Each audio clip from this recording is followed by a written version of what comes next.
ओम शांति। 28 जून 2025 बाबा की मुरली का वरदान। हर सेकंड और संकल्प को अमूल्य रीति से व्यतीत करने वाले अमूल्य रतन भव। संगम युग के एक सेकंड की भी बहुत बड़ी वैल्यू है।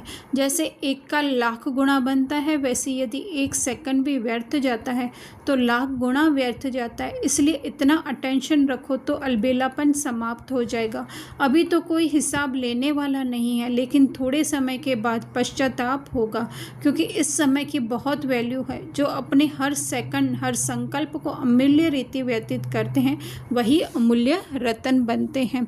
तो कैसे वैल्यू है? जैसे हम स्पेस क्राफ्ट में अगर स्पेस में जाते हैं तो वहाँ का एक सेकंड भी जो है वो धरती के हिसाब से काफ़ी घंटे या काफ़ी दिनों का हो जाता है। इसी तरह से क्योंकि पूरे हम कहें चक्र का जो है वो कमाई करने का या प्रारब्ध जमा करने का आत्मिक रूप से है ना, क्योंकि जितनी आत्मिक स्थिति हमारी मजबूत होगी उतना ही जो है हम सारा कल्प जो है निश्चिंत होकर रहेंगे।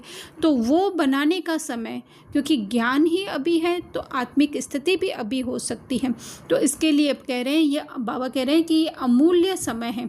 एक सेकंड व्यर्थ जाता है, अर्थात कि अगर हम देह कॉन्शियसनेस में डूबते हैं तो हमारी बुद्धि और ही ज़्यादा जैसे भ्रष्ट हो जाती है। ये जैसे कि हम अपने आप को ही जो है वो सजा कह देते हैं।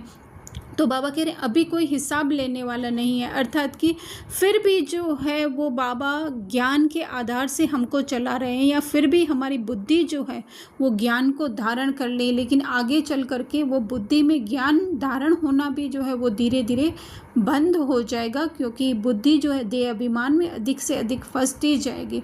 इसलिए बाबा कह रहे हैं इसको अमूल्य रीति से व्यतीत करो, है ना, मतलब पूरा अटेंशन जो है उसके ऊपर दो, तो अमूल्य रतन अर्थात हमारी आत्मिक स्थिति मजबूत हो जाएगी। स्लोगन जो सदा योग युक्त हैं वो सहयोग का अनुभव करते विजयी बन जाते।